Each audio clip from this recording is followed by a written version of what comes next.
चलिए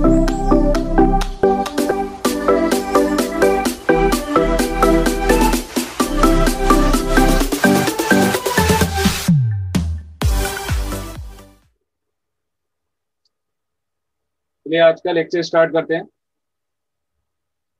last lecture में हम लोगों ने डायोड की एक एप्लीकेशन पढ़ी थी।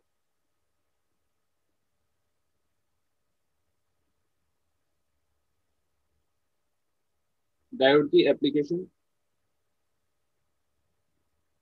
That is half wave rectifier. Okay, half wave rectifier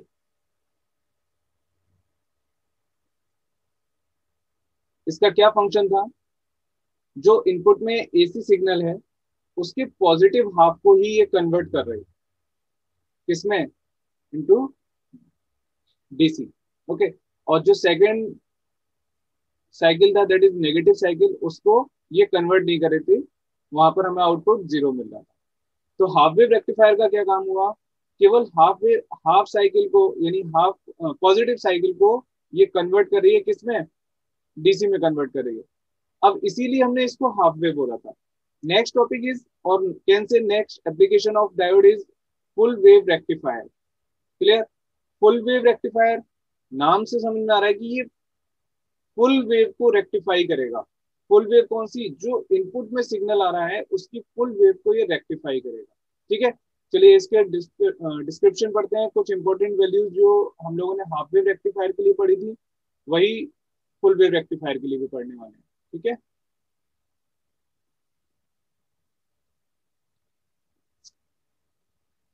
so full wave rectifier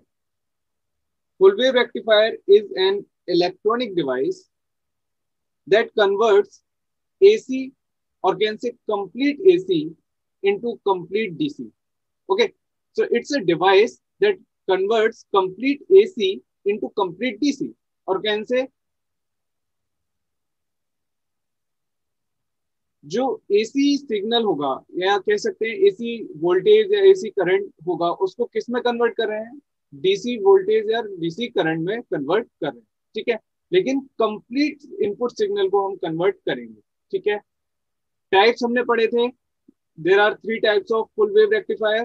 first one is centre tap rectifier, second one is bridge rectifier, and third one is three phase rectifier. यहाँ पर हम इन दोनों के बारे में detail में पढ़ने वाले हैं। ब्रिज रेक्टिफायर को जस्ट फॉर कंपैरिजन पढ़ेंगे। क्लियर? सबसे पहले स्टार्ट करते हैं centre tap rectifier. Centre tap, इसका मीनिंग क्या है? सेंटर टेप, देखिए सेंटर टेपिंग इसलिए बोले जा रहे हैं कि हम इस के सर्किट में जो ट्रांसफॉर्मर यूज कर रहे हैं उसमें हम टेपिंग कर रहे हैं। आप एक डायग्राम देख रहे हैं स्क्रीन पर, यहाँ पर ये मिड में एक टेपिंग की हुई है, ठीक है ना? इसलिए इसको सेंटर टेपिंग रेक्टिफायर बोल रहे हैं। इस ट्रांसफॉर्मर के मिड में ये टेपिंग की हुई है, इसको हम स्लाइड कर सकते हैं। ठीक, अब इसका क्या काम है? देखिए सेंटर टेप रेक्टिफायर क्या है? एक फुल वेव रेक्टिफायर है। इट मीन्स ये कंप्लीट एसी को डीसी में तो कन्वर्ट करेगा ही करेगा। क्लियर है? Okay, next next thing is कि मिनिमम रिक्वायर्ड डायोड्स, और कैन से number of required diodes are two. इसमें जो डायोड की रिक्वायरमेंट है वो हमें कितनी चाहिए? टू डायोड्स की हमें रिक्वायरमेंट रहेगी। ठीक है, देखिए सर्किट आपको यहाँ शो हो रहा है, इसमें दो डायोड यूज किए गए हैं, D1 एंड D2। ओके, और ट्रांसफॉर्मर के मिड में एक टेपिंग की हुई है और यहाँ से हम आउटपुट लेंगे। This RL is our output. Okay, this is V output. अब इसकी वर्किंग समझें, पहले इसकी इंपॉर्टेंट वैल्यूज से पहले इसकी वर्किंग समझेंगे। सबसे पहला केस हम लेते हैं जब हमारे पास सिग्नल पॉजिटिव हाफ साइकिल आ रही है। ये जो सिग्नल है इसका, ये इनपुट एसी सिग्नल है, कंप्लीट सिग्नल, इसका पॉजिटिव हाफ साइकिल हम कंसीडर करते हैं। पॉजिटिव हाफ साइकिल में क्या होगा? इस वाले टर्मिनल पर पॉजिटिव और यहाँ पर नेगेटिव। ये सेंटर टेपिंग की हुई है तो यहाँ पॉजिटिव यहाँ नेगेटिव। ओके, फिर यहाँ पॉजिटिव और यहाँ नेगेटिव, इस तरीके से इसकी सेंटर टेपिंग की हुई है।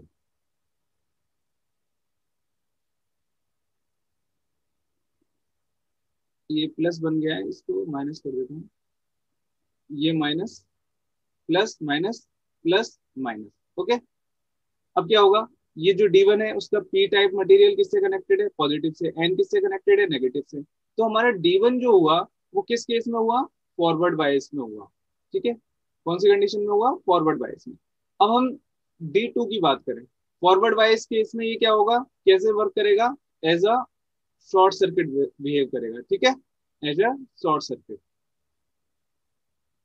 अब D2 की बात करते हैं, देखिए इस वाले टर्मिनल पर कौन सी सप्लाई आई, प्लस, यानी हमने एन टाइप को किससे कनेक्ट कर दिया, पॉजिटिव से कनेक्ट कर दिया। और ये जो पी टाइप है, इस पी टाइप को किससे कनेक्ट कर दिया, नेगेटिव से कनेक्ट कर दिया। ठीक है, तो ये जो D2 हो गया वो किस केस में हो गया, कौन से बाइसिंग में हो गया, रिवर्स बाइसिंग में हो गया। और रिवर्स बाइसिंग में आते ही ये कैसे हो जाएगा, ओपन सर्किट की तरह बिहेव करे।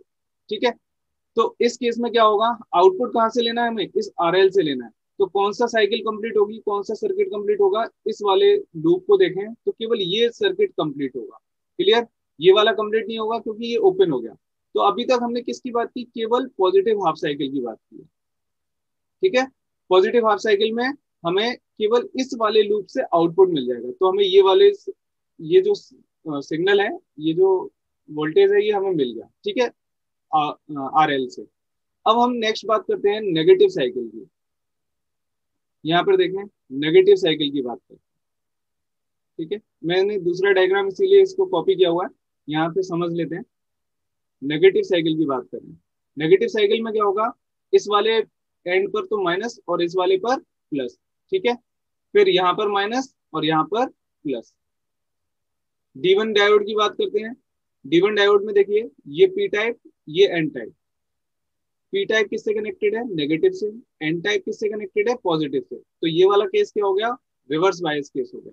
तो हमारा D1 किस में आ गया, रिवर्स बायसिंग में आ गया। और रिवर्स बायसिंग में ये कैसे बिहेव करेगा, ओपन सर्किट की तरह बिहेव करेगा। ठीक है, D2 की बात करें तो देखिए, D2 का जो नेगेटिव है वो नेगेटिव से कनेक्टेड, और जो पी टाइप है वो किससे कनेक्टेड, पॉजिटिव से कनेक्टेड। तो ये जो D2 है वो किस केस में आ गया, फॉरवर्ड बायस में आ गया। ठीक है, फॉरवर्ड बायस में आते ही क्या होगा, शॉर्ट सर्किट की तरह बिहेव करेगा। ये शॉर्ट सर्किट हो गया। अब कौन सा साइकिल या कौन सा सर्किट कंप्लीट होगा, ये वाला सर्किट कंप्लीट होगा। ठीक है, ऊपर वाला तो ओपन रह गया, यहाँ तो करंट फ्लो होगा ही नहीं, ये सर्किट कंप्लीट होगा ही नहीं, है ना। तो ये जो RL है, इस पर अभी भी लोड आ गया, इस पर हमें अभी भी आउटपुट मिल गया। तो ये जो सेकंड नेगेटिव साइकिल है, ये कर दिया, नेगेटिव हाफ साइकिल के लिए ये कन्वर्ट कर दिया, वापस से पॉजिटिव साइकिल आएगी, फिर हमें सिग्नल मिल जाएगा। तो हमें कुछ इस तरीके से कंटिन्यूस सिग्नल मिलते रहेंगे, इस तरीके से। अब ये चीज हमें दिख गई कि पॉजिटिव हाफ साइकिल भी हमें आउटपुट में मिल रहा है और नेगेटिव हाफ साइकिल की वजह से भी हमें आउटपुट मिल रहा है, इसलिए हम इसको बोलते हैं फुल वेव रेक्टिफायर। क्लियर।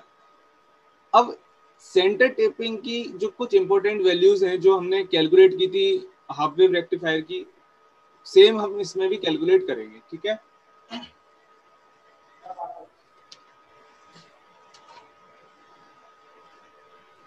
सबसे पहले देखें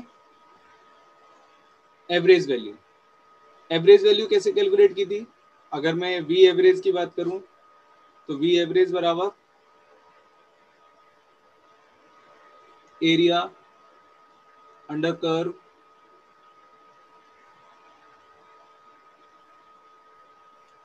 अपॉन इंटरवल लेंथ। अब यहां पर क्या होगा,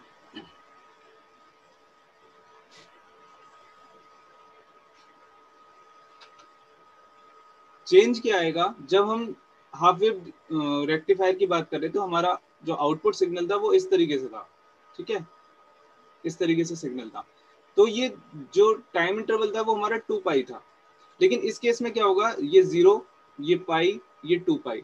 तो हमारी जो रिपीटेशन हो रहा है वो आफ्टर पाई हो रहा है। तो हमारा टाइम इंटरवल क्या हो गया, जो इंटरवल लेंथ है वो क्या होगी, पाई। जबकि full wave sorry half wave rectifier में क्या हो रहा था, दैट इज 2 पाई। ओके, तो इसको सॉल्व करेंगे सिमिलरली जैसे आपने प्रीवियस वाले में किया था। तो उसको कैलकुलेट करने के बाद क्या आएगा, 2Im/पाई। जबकि हाफ वेव रेक्टिफायर में क्या आ रहा था, Im/पाई। तो वैल्यू क्या आ जाएगी, 0.3 3.657 IM। पाई की वैल्यू रखेंगे 3.14 और डिवाइड करेंगे तो ये वैल्यू आ जाएगी आपके पास 0.357 IM। सिमिलरली वी एवरेज और आई एवरेज दोनों सेम आएंगे, है ना। तो ये हो गया आपका एवरेज वैल्यू। एवरेज वैल्यू ये मैंने आपको पहले भी बताया था कि ये डीसी पे अप्लाई होती है और ये मैग्नेटिक इफेक्ट की वजह से होती है। नेक्स्ट आरएमएस की वैल्यू, आरएमएस वैल्यू की बात हो रही थी। आरएमएस क्या है? रूट मीन स्क्वायर वैल्यू, ठीक है। रूट मीन स्क्वायर के लिए हमने कैसे कैलकुलेट किया था? पहले तो हम जो इनपुट सिग्नल है उसका स्क्वायर करेंगे, फिर उसका मीन कैलकुलेट करेंगे, 0 to पाई करेंगे यहाँ पर, ठीक है, और 1/पाई रखेंगे, फिर उसका क्या कैलकुलेट करेंगे? रूट, यहाँ dt कर लेना, फिर उसका क्या करेंगे? कैलकुलेट, रूट कैलकुलेट करेंगे। This is root mean square value for centre full wave rectifier. यहाँ पर आप वैल्यू पुट करेंगे, इसको थोड़ा क्लियर लिख देता हूँ।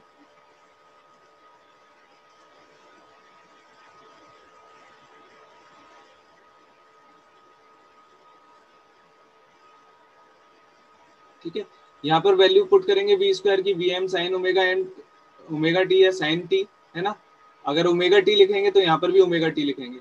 उसको सॉल्व करेंगे तो हमारे पास वैल्यू आएगी आई एम अपॉन रूट 2, जबकि ये वैल्यू हाफ वेव रेक्टिफायर में कितनी आ रही थी? आई एम अपॉन 2। ओके, तो आई एम अपॉन 2 का मतलब हो गया 1/√2, sorry I M upon root 2 का मतलब हो गया ये 1/√2 है। 1/√2 को कैसे लिखते हैं? 0.707। तो हमारे पास आरएमएस वैल्यू क्या आ जाएगी?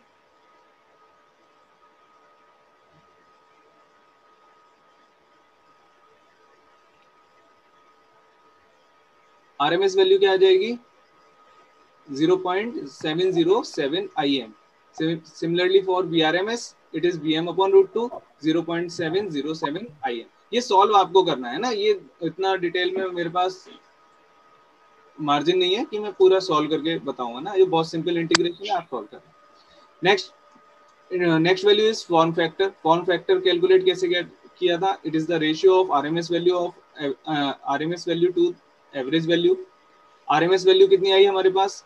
0.707 IM और एवरेज वैल्यू कितनी थी? 0.637 IM। तो इसको सॉल्व करेंगे, दिस इज 1.11। ओके, 1.11 ये हो गया आपका फॉर्म फैक्टर। रिपल फैक्टर की बात की थी, रिपल फैक्टर को फॉर्म फैक्टर से कैलकुलेट कर सकते हैं, root of F square minus 1। F क्या है? फॉर्म फैक्टर है यहाँ पर, ठीक है। फॉर्म फैक्टर हमने कितना कैलकुलेट किया? 1.11। इसका स्क्वायर करके सॉल्व करेंगे, that is ripple factor for centre full wave rectifier 0.483। 0.483। देखिए, जो आपने full wave sorry half wave rectifier solve किया था, हाफ वेव रेक्टिफायर जो सॉल्व किया था उसका रिपल फैक्टर आया था 1.21, ठीक है। और जो फुल वेव रेक्टिफायर में सेंटर टेपिंग वाले का सॉल्व किया उसका आया 0.483। इसका मतलब क्या हुआ? देखिए, इसमें जो डीसी एसी फ्लक्चुएशन है वो ज्यादा है, जबकि इसमें कंपैरेटिवली कम है। अगर ये रिपल फैक्टर ज्यादा है इसका मतलब फ्लक्चुएशन ज्यादा है, ठीक है, और रिपल फैक्टर कम है इसका मतलब कंपैरेटिवली उसके कम है। हम ये नहीं कह रहे कि प्योर डीसी होगी, बट कंपैरेटिवली कम है।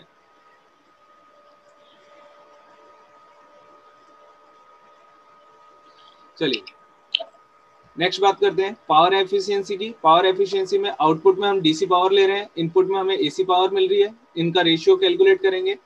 सिमिलरली डीसी पावर कैलकुलेट करने के लिए I average square into R L and R M S, sorry input power calculate करने के लिए I R M S square into R L.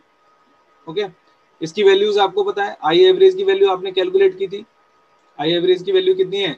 0.637। तो 0.637 को कैलकुलेट करेंगे और 0.637 IM इसका स्क्वायर इंटू आर एल, ठीक है। Similarly I R M S की वैल्यू कितनी है? 0.707 IM इसका square into R L. Solve करेंगे तो वैल्यू परसेंटेज में मैंने लिखी है 81.06%, ठीक है, जबकि वहां पर कितनी आ रही थी? 40.56 समथिंग, 40.60 समथिंग, ठीक है। तो एफिशिएंसी भी फुल वेव रेक्टिफायर की ज्यादा हो गई, किससे? ऑब्वियसली जब हमें आउटपुट में डीसी पावर ही चाहिए और वो केवल हाफ साइकिल को कन्वर्ट कर रहा है और ये कंप्लीट साइकिल को कन्वर्ट कर रहा है, तो इसकी एफिशिएंसी ज्यादा ही होगी। और देख लीजिए ऑलमोस्ट इसकी जस्ट डबल ही है, ठीक है ना। लेकिन अब क्या होता है, हाँ नेक्स्ट बात हम कर रहे हैं पीआईवी की, peak inverse voltage. Peak inverse voltage क्या होगा इसका? That is 2 V M. अब लास्ट लेक्चर में भी डिस्कस करना था ये कि पीक इनवर्स वोल्टेज कैसे कैलकुलेट होता है। यहाँ पर मैं डायोड बनाता हूँ D1, ठीक है, और ये आपका हो गया लोड रेजिस्टेंस और ये हो गया D2।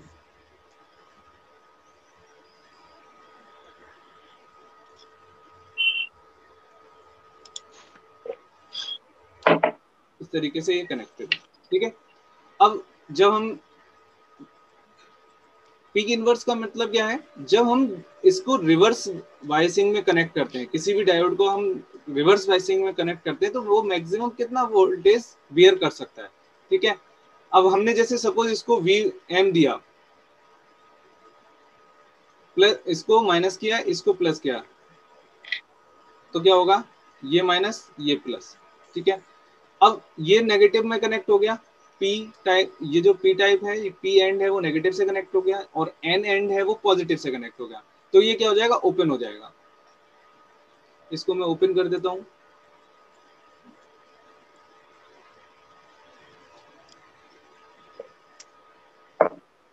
ठीक है, ये ओपन हो गया। और ये वाला क्या हो गया? ये तो शॉर्ट हो गया। लेकिन हम बात किसकी कर रहे हैं?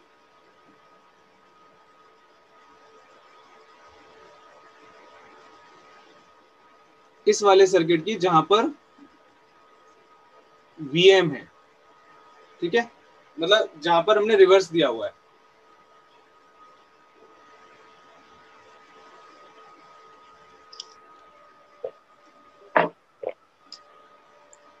इसको मैंने बोला पीक इनवर्स वोल्टेज, ठीक है।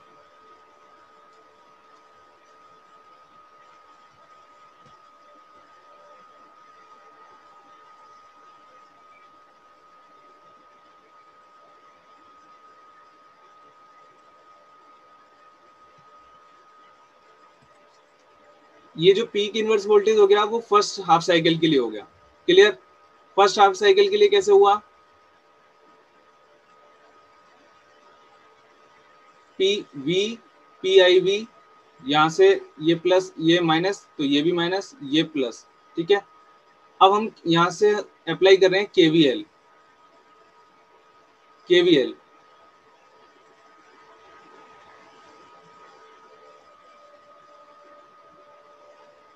केवीएल अप्लाई करने पर क्या होगा? V P I V and exit sine ले रहा हूं, plus V P I V, और यहां पर ये वोल्टेज है,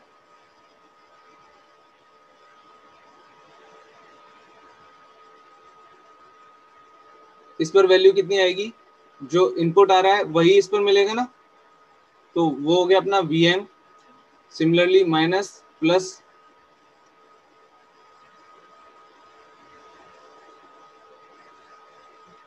सॉरी ये तो रेजिस्टेंस है ना, प्लस माइनस, तो ये हो गया माइनस का Vm। इस पे जो लोड मिलेगा वो हमें Vm ही तो मिल रहा है, माइनस का Vm। और इस पर हमें इनपुट में कितना इनपुट हम कितना दे रहे हैं? एग्जिट जो साइन है वो क्या है? माइनस का, तो minus Vm equal to 0। KCL ये केवीएल यही होता है कि जितने भी वोल्टेज ड्रॉप हो रहे हैं उनका एल्जेब्रिक सम क्या होना चाहिए? 0 होना चाहिए। तो पहला केस क्या है, जब फर्स्ट हाफ साइकिल दे रहे हैं तो फर्स्ट हाफ साइकिल में ये पॉजिटिव, ये सॉरी, जब फर्स्ट नेगेटिव साइकिल दे रहे हैं, क्योंकि हमें क्या करना है? रिवर्स बायस करना है डायोड को, तो माइनस प्लस, तो जो D1 डायोड है वो अपना रिवर्स बायसिंग में आ जाएगा। वहां पर हमने एज्यूम किया कि वहां पर कोई पीक इनवर्स वैल्यू हमें वोल्टेज कैलकुलेट करना है। तो इस केस में क्या होगा? यहाँ माइनस दिया है, यहाँ प्लस हुआ, तो इस ओपन टर्मिनल पर वोल्टेज ही शो होगा, करंट तो शो हो नहीं सकता, तो माइनस और प्लस ये दो टर्मिनल बन जाएंगे। लोड जो रेजिस्टेंस है उस पर भी वोल्टेज ड्रॉप हो रहा है, तो उस पर वोल्टेज क्या शो हो रहा है? ये वाला वोल्टेज शो हो रहा है Vm, क्यों शो हो रहा है, इसकी वजह से शो हो रहा है, ठीक है। और इस पर जो वोल्टेज वीएम आया, फिर हमने इस पे केवीएल अप्लाई किया यूजिंग केवीएल। भाई इस पे रेजिस्टेंस पे वोल्टेज क्यों आ रहा है, इस डायोड की वजह से आ रहा है, क्योंकि ये तो सर्किट कंप्लीट कर रहा है ना, तो इसकी वजह से इस पे डायोड पे रेजिस्टेंस वोल्टेज सिमिलर आ रहा है वीएम के।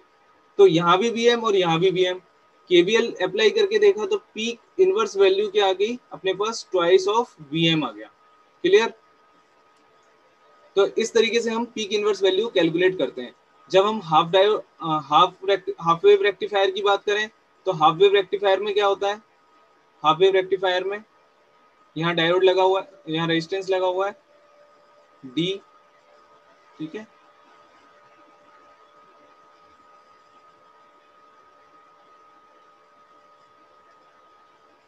और यहाँ पर लोड रेजिस्टेंस लगा हुआ है।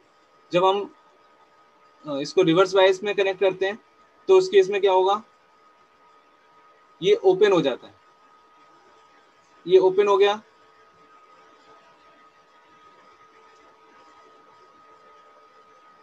ठीक है। इनपुट में हमने क्या दिया था, वीएम दिया था, तो ये नेगेटिव, ये पॉजिटिव, ये पॉजिटिव, ये नेगेटिव, ये पॉजिटिव, ठीक है, वी पी आई वी। अब जब ये वाला सर्किट है तो उस केस में जो लोड रेजिस्टेंस है उस पर कोई भी आउटपुट जीरो, आउटपुट शो नहीं हो रहा है ना, तो आउटपुट क्या है यहाँ जीरो। तो हम केवीएल अप्लाई करें अगर, तो V P I V, KVL apply करें तो देखिए एग्जिट साइन लेता हूं मैं, आप एंटरिंग साइन लें तो हर जगह एंटरिंग साइन लेंगे, है ना। तो plus V I P I V, sorry हाँ, plus V P I V यानी पीक इनवर्स वोल्टेज, और यहाँ पर कोई लोड ड्रॉप है, वोल्टेज ड्रॉप है नहीं, तो ये जीरो। और इस वाले केस में देखिए माइनस साइन लेंगे, एग्जिट साइन, वी एम जो मैक्सिमम साइन है इक्वल टू जीरो। तो जो आपका हाफ वेव रेक्टिफायर है उसका पीक इनवर्स वैल्यू कितनी आती है, वी एम आती है, ठीक है। तो ये है फुल वेव रेक्टिफायर के लिए, सेंटर टेपिंग के लिए full wave rectifier centre tap, ठीक है। और ये हाफ वेव रेक्टिफायर। क्लियर। अब क्या होता है कि हमने सारी चीज तो सही कर ली, एफिशिएंसी भी इंक्रीज कर दी और रिपल फैक्टर भी कम कर दिया, लेकिन पीक इनवर्स वैल्यू ज्यादा हो गई। वैसे तो अच्छी बात है कि भाई हमारा जो डायोड है वो नेगेटिव में ज्यादा वोल्टेज को बियर कर सकता है, लेकिन क्या हो रहा है कि जब हम सेंटर टेपिंग कर रहे हैं ना, तो हमारे साथ टेपिंग में प्रॉब्लम आती है जब रिवर्स बियर वोल्टेज ज्यादा हो जाता है। So due to maximum PIV of centre tap rectifier, it is difficult to tap transformer. So to overcome this problem, bridge rectifier is widely used. Bridge rectifier से start करते हैं। It converts complete AC into complete DC. Simple. ये भी क्या कर रहा है, full cycle को कन्वर्ट कर रहा है डीसी में, ठीक है। The requirement of diodes is 4। इसमें नंबर ऑफ डायोड्स कितने रिक्वायर हैं, 4, okay. In any half cycle 2 diodes are in forward biased and other are in reverse biased. ये चीज हम समझेंगे कि किसी भी हाफ साइकिल की बात करें अगर हम, तो उनमें इन 4 डायोड में से 2 तो क्या होंगे, फॉरवर्ड बायस में होंगे और 2 क्या होंगे, रिवर्स बायस में होंगे, ठीक है। ये 2 डायग्राम मैंने आपको इसलिए दिए हुए हैं कि इसमें हाफ साइकिल अलग अलग हम समझ सकते हैं। पहले तो इस डायग्राम को समझें। देखिए यहाँ पर आ रही है आपके पास इनपुट, ठीक है, इनपुट एसी हो गया। यहाँ आउटपुट हमें किससे मिल रहा है, इस लोड रेजिस्टेंस पर आउटपुट मिल रहा है। वो आउटपुट क्या है आपका, डीसी है, ठीक। अरेंजमेंट ऑफ 4 डायोड्स देखिए, ये कुछ इस तरीके से है कि एक ब्रिज बना रहे हैं आउटपुट के लिए, इसलिए इसको क्या बोल रहे हैं, ब्रिज रेक्टिफायर बोल रहे हैं। देखिए ये जो पावर सप्लाई के कनेक्शंस हैं, यहाँ पर कोई टेपिंग नहीं हो रखी है, ये सिंपल पावर सप्लाई के जो कनेक्शंस हैं वो देखिए D1 और D2 के मिड में कनेक्ट है एक एंड, और दूसरा एंड कनेक्ट है D3 और D4 के मिड में, ठीक है। और जो हम आउटपुट ले रहे हैं वो D1 D2 के पॉइंट एक यहाँ पर कनेक्टेड है, D1 और D3 के मिड में, और एक D2 और D4 के मिड में। तो ये ब्रिज बन रहा है, ठीक है। इस ब्रिज की वजह से हम इसको क्या बोल रहे हैं, ब्रिज रेक्टिफायर बोल रहे हैं। अब इसकी वर्किंग समझेंगे। सबसे पहले देखते हैं पॉजिटिव हाफ साइकिल के लिए। पॉजिटिव हाफ साइकिल जब आएगी तो इस वाले यहाँ पर क्या होगा, प्लस, और इस वाले टर्मिनल पर क्या होगा, माइनस। ठीक है, ये प्लस यहाँ तक आएगा, यानी यहाँ पर भी प्लस है और यहाँ पर क्या है, माइनस है। अब आप देखिए D1 डायोड को। D1 डायोड क्या होगा, जो इसका एन मटेरियल है और वो किससे कनेक्टेड है, पॉजिटिव से। ठीक है, और जो इसका पी मटेरियल है वो किससे कनेक्टेड है, नेगेटिव से। तो ये क्या हो गया, D1 रिवर्स बायस में हो गया। D1 क्या हो गया, रिवर्स बायस में, यानी ये कैसे बिहेव करेगा, ओपन सर्किट की तरह बिहेव करेगा। ठीक, D2 को देखें। D2 का जो पी टाइप है वो पॉजिटिव से कनेक्ट है और जो एन टाइप है वो नेगेटिव से कनेक्ट है। तो D2 हमारा किस में हो गया, फॉरवर्ड बायस में हो गया, फॉरवर्ड बायस। और ये कैसे बिहेव करेगा, as a short circuit behave करेगा। ठीक, D3 को देखें। D3 का जो एन मटेरियल है वो नेगेटिव से कनेक्टेड है और जो पी मटेरियल है वो देखिए पॉजिटिव से कनेक्टेड है। तो D3 भी किस में हो गया अपना, फॉरवर्ड बायस में, क्योंकि पी टाइप पॉजिटिव से और एन टाइप अपना नेगेटिव से कनेक्टेड, इसलिए ये भी कैसे बिहेव करेगा, शॉर्ट सर्किट की तरह बिहेव करेगा। ठीक, देन D4 की बात करें। D4 का देखिए पी टाइप एन से कनेक्ट, नेगेटिव से कनेक्टेड है और एन टाइप देखिए पॉजिटिव से कनेक्टेड है। तो ये कैसे बिहेव करेगा, ओपन सर्किट की तरह बिहेव करेगा। ठीक है, यानी रिवर्स बायस। तो देखिए एक सिंपल हाफ साइकिल में है ना, पॉजिटिव हाफ साइकिल की बात हो रही है यहाँ पर, सिंगल हाफ साइकिल में दो डायोड तो फॉरवर्ड बायस्ड हैं, जस्ट अपोजिट वाले है ना, और D1 और D4 दोनों क्या है, रिवर्स बायस्ड। D2 और D3 क्या हो गए, फॉरवर्ड बायस्ड हो गए, और D1 और D4 क्या हो गए, रिवर्स बायस्ड हो गए। अब देखते हैं सर्किट कंप्लीट हो रहा है या नहीं हो रहा। देखिए यहाँ से चलना स्टार्ट कीजिए, यहाँ से स्टार्ट किया, अब इस वाली डायरेक्शन में तो ओपन है तो इधर तो जाएगा नहीं करंट, इस वाली डायरेक्शन में जाएगा। ठीक है, फिर यहाँ ओपन है तो इस वाले टर्मिनल से इधर नहीं आएगा करंट, वापस इधर डायरेक्शन में आएगा। ठीक, फिर इधर ओपन है, इधर नहीं जाएगा, इस वाले डायरेक्शन में करंट आएगा। इधर ओपन है, इधर नहीं जाएगा, फिर इस वाले डायरेक्शन में करंट आएगा, और ये सर्किट इस तरीके से कंप्लीट हो जाएगा। क्योंकि हमें लोड किससे लेना है, रेजिस्टेंस RL से लेना है। अब इस RL पर आउटपुट आ रहा है, यहाँ पर करंट फ्लो हो रहा है, ये सर्किट कंप्लीट हो रहा है, इसका मतलब क्या है, यहाँ पर करंट आउटपुट आ रहा है। तो जो पॉजिटिव हाफ साइकिल है वही हमें कहाँ मिलेगी, लोड रेजिस्टेंस पर मिल जाएगी। तो ये वाली पॉजिटिव हाफ साइकिल आपको लोड रेजिस्टेंस पर मिल जाएगी। ठीक है, तो ये बात हुई केवल पॉजिटिव हाफ साइकिल की। अब हम बात करते हैं नेगेटिव हाफ साइकिल की। नेगेटिव क्या है, सेकंड डायग्राम में समझा रहा हूँ, वरना डायग्राम ये एक साथ ही बनते हैं। ठीक है, नेगेटिव हाफ साइकिल में क्या होगा, इस टर्मिनल पर नेगेटिव और इस वाले टर्मिनल पर पॉजिटिव। ठीक, ये नेगेटिव यहाँ पर भी आएगा और ये पॉजिटिव यहाँ पर। अब देखिए D1 को देखें। D1 क्या है, नेगेटिव। D1 का एन टाइप किससे कनेक्टेड है, नेगेटिव से। पी टाइप किससे कनेक्टेड है, पॉजिटिव से। तो D1 कैसे हो गया, फॉरवर्ड वाइज, क्योंकि पी टाइप पॉजिटिव से और एन टाइप नेगेटिव से, तो ये फॉरवर्ड वाइज हो गया। ये कैसे बिहेव करेगा, शॉर्ट सर्किट की तरह बिहेव करेगा। ठीक है, D2 को देखें। D2 का जो पी टाइप है वो नेगेटिव से और जो एन टाइप है वो पॉजिटिव से, तो ये क्या हो गया, रिवर्स वाइज हो गया। ठीक है, रिवर्स वाइज में ये ओपन सर्किट की तरह बिहेव करेगा। D3 को देखें। जो एन टाइप है वो पॉजिटिव से और जो पी टाइप है वो नेगेटिव से कनेक्ट है, तो ये क्या हो गया, रिवर्स बाइस्ड हो गया। ये भी क्या हो गया, रिवर्स बाइस्ड हो गया। तो ये ओपन सर्किट की तरह बिहेव करेगा। ठीक है, D4 को देखें। D4 नेगेटिव पार्ट नेगेटिव से, यानी एन टाइप तो नेगेटिव से और पी टाइप किससे, पॉजिटिव से, तो ये हो गया फॉरवर्ड बाइस। तो ये शॉर्ट सर्किट की तरह बिहेव करेगा।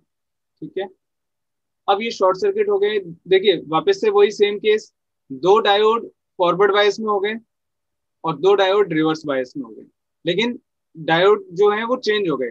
यहाँ पर अगर मैं बात करूं फॉरवर्ड बायस में,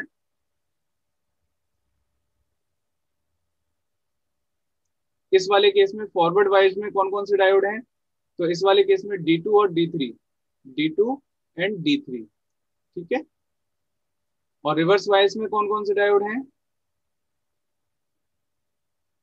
D1 and D4, D1 and D4। लेकिन इस नेगेटिव हाफ साइकिल की बात करें तो फॉरवर्ड वाइज में कौन से डायोड हैं, D1 एंड D4। तो ये ऑल्टर हो जाते हैं, D1 एंड D4। जो पहले फॉरवर्ड वाइज में था वो रिवर्स वाइज में आ जाएगा, जो पहले रिवर्स वाइज में था वो फॉरवर्ड वाइज में आ जाएगा। और यहाँ पर D2 and D3 reverse wise में, D2 एंड D3। क्लियर। अब देखिए यहाँ पर सर्किट चेक करते हैं कौन सा कंप्लीट हो रहा है। इस डायरेक्शन से चलेंगे, पॉजिटिव से करंट जाती है हमारी, पॉजिटिव में चले, यहां से चले। देखिए ये ओपन है, इधर नहीं जाएगा करंट, तो इस वाले डायरेक्शन में जाएगा करंट, ठीक है। ये वाला टर्मिनल ओपन है तो ये रेजिस्टेंस की तरफ जाएगा, क्लियर। और ये वापस से ओपन है, इधर इधर नहीं आएगा करंट, ये शॉर्ट है, इसकी तरफ जाएगा। यहाँ आने के बाद देखिए ये ओपन आ गया वापस से, तो ये करंट इस डायरेक्शन में जाएगा। ये सर्किट कंप्लीट हो गया। वापस से जो लोड रेजिस्टेंस है उस पर आउटपुट आया। आउटपुट क्या आएगा, जो इनपुट में हमें मिल रहा है वो हमें आउटपुट में यहाँ पर साइकिल मिल जाएगी, ये इस तरीके से, ठीक है। अब ये जब लगातार कंटिन्यूस आएंगे तो क्या होगा, पहले पॉजिटिव हाफ साइकिल, फिर नेगेटिव हाफ साइकिल, फिर पॉजिटिव। तो ये एक हर साइकिल को इसने क्या किया, कन्वर्ट कर दिया डीसी में, ठीक है। इसलिए इसको क्या बोलते हैं, फुल वेव रेक्टिफायर। अब हम बात करते हैं कुछ इंपॉर्टेंट वैल्यूज की जो अभी तक हाफ वेव रेक्टिफायर और सेंटर टेप दोनों के लिए कैलकुलेट की थी। सिमिलरली यहाँ पर ब्रिज रेक्टिफायर के लिए भी कैलकुलेट करेंगे। First one is average value. Average value हम लोगों ने कई बार कैलकुलेट की है। जो हाफ वेव रेक्टिफायर है उसकी एवरेज वैल्यू कितनी आती है, IM/π, ठीक है। और जो centre tap full wave rectifier है उसकी वैल्यू कितनी आती है, 2IM/π। आप इसके लिए भी कैलकुलेट करेंगे तो भी सिमिलर आएगी। क्यों, रीजन इसका ये है क्योंकि इसका टाइम पीरियड भी वही है जो full wave centre tap full wave rectifier के लिए था, इसलिए इसकी भी एवरेज वैल्यू सिमिलर आएगी। तो 2IM/π इक्वल्स टू 0.637 IM, ये एवरेज वैल्यू होगी in terms of current. And V average equals to 2VM/π equals to 0.637 VM। ये कैलकुलेट आपने करना है खुद से, ठीक है। नेक्स्ट बात करते हैं आरएमएस वैल्यू की। आरएमएस वैल्यू क्या है, वही root mean square value. Root mean square value half wave rectifier के लिए कितनी आई थी, IM/2, ठीक है। Centre tap full wave rectifier के लिए कितनी आई, IM/√2। यहाँ पर भी देखिए सिमिलर है आरएमएस वैल्यू, रीजन वही है, सेम शेप ऑफ सिग्नल है और सेम टाइम इंटरवल है इसके लिए। तो यहाँ पर आरएमएस वैल्यू भी सिमिलर आएगी 0.707 IM, और ये VM होगा यहाँ पर IM में होगा, ठीक है। In terms of voltage VRMS equals to VM/√2 equals to 0.707 VM। Clear. Form factor की बात करते हैं। फॉर्म फैक्टर कितना आया था, फॉर्म फैक्टर कैसे कैलकुलेट किया था, IRMS/I एवरेज, इस तरीके से कैलकुलेट किया था।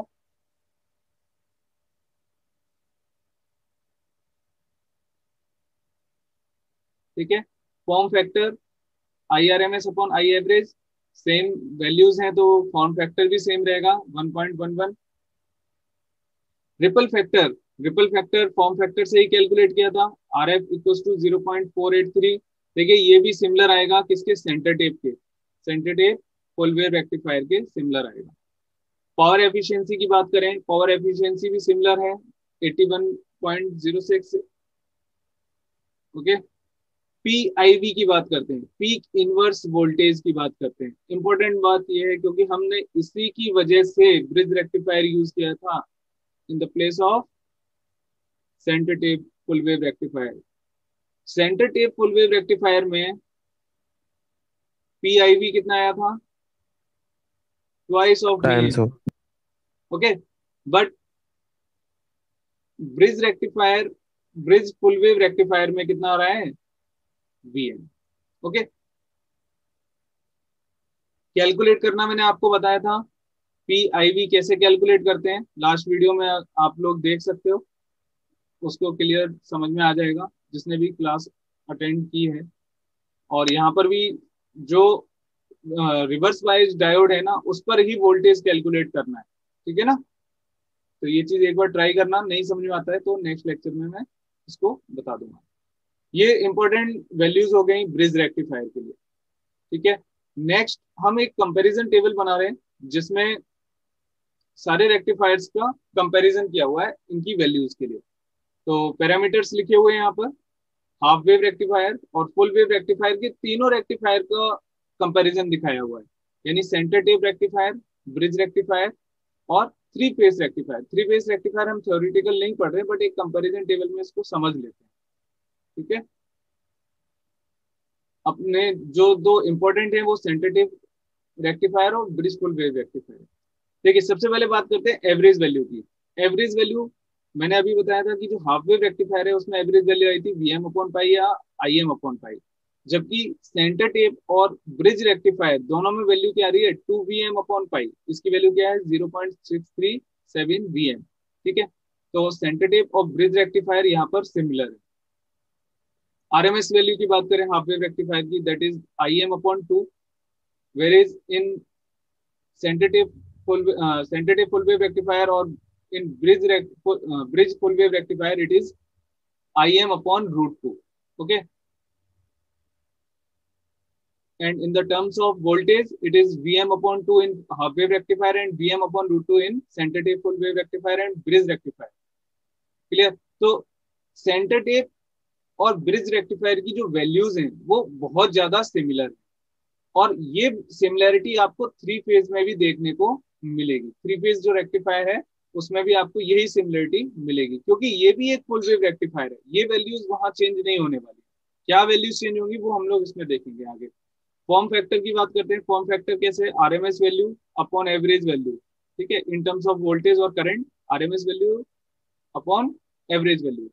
तो हाफ वेव रेक्टिफायर में 1.57 थी, जबकि फुल वेव रेक्टिफायर और सारे फुल वेव रेक्टिफायर्स में 1.11, 1.11, 1.1, ठीक है।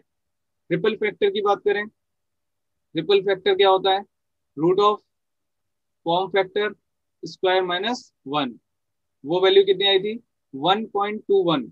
1.21 का मतलब क्या है, इसका रिपल फैक्टर, इसमें जो AC कंपोनेंट होंगे या फ्लक्चुएशन होगा आउटपुट में वो ज्यादा है, जबकि सेंटर टेप, ब्रिज रेक्टिफायर और थ्री फेस रेक्टिफायर, इन तीनों में कितनी वैल्यू आ रही है, 0.483। तो कंपैरेटिवली ये वैल्यू इससे बहुत कम है, ठीक है ना। तो इनमें फ्लक्चुएशन कम मिलेगा। नेक्स्ट बात करते हैं पावर एफिशिएंसी की।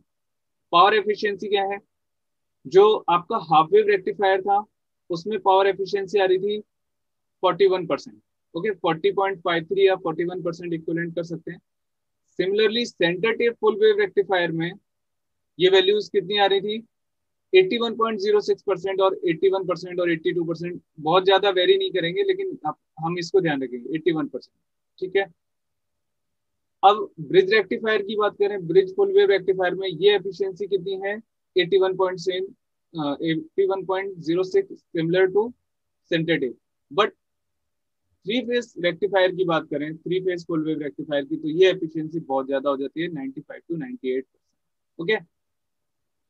Peak inverse value, peak inverse value सबसे पहले बात करते हैं हाफ वेव रेक्टिफायर की। पीक इनवर्स वैल्यू हमने कैलकुलेट की थी, वो VM थी, लेकिन सेंटर टेप हमने यूज किया था एफिशिएंसी बढ़ाने के लिए, बट उसमें पीक इनवर्स वैल्यू क्या होगी, 2VM हो गई, जिसकी वजह से जो ट्रांसफॉर्मर की टेपिंग थी वो प्रॉब्लम क्रिएट कर रही थी, इसलिए हमने ब्रिज रेक्टिफायर यूज किया। वापस से हमें ब्रिज रेक्टिफायर में VM और थ्री फेज रेक्टिफायर में VM पीक इनवर्स वैल्यू मिल गई, ठीक है।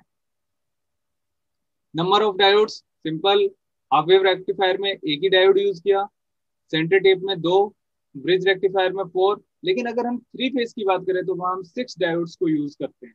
ठीक है, एक रिपल फ्रीक्वेंसी होती है।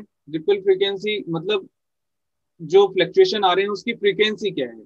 ठीक है, तो इसमें फ्लक्चुएशन की फ्रीक्वेंसी कम है लेकिन इनमें ज्यादा है। क्रैश फैक्टर की बात करते हैं। क्रैश फैक्टर को या तो हम पीक फैक्टर बोल सकते हैं। ठीक है, इसका जो उसकी वैल्यू जो कैलकुलेट होती है वो रेशियो होता है peak inverse value upon RMS value. Peak inverse value upon RMS value, तो उस हिसाब से आप कैलकुलेट कर सकते हैं। पीआई भी आपको दे रखा है वीएम।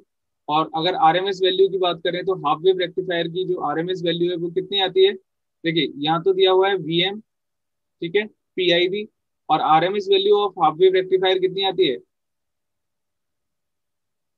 VM upon 2। तो इक्वल टू क्या हो जाएगा, 2। तो ये वैल्यू इस तरीके से कैलकुलेट होगी। सिमिलरली 2√2 किसकी आ रही है, crash factor centre tap full wave rectifier के लिए। तो 2 VM upon RMS value VM upon √2, तो ये क्या आ जाएगा, 2√2 आ जाएगा। लेकिन यहाँ पर वैल्यू क्या आएगी, वीएम अपॉन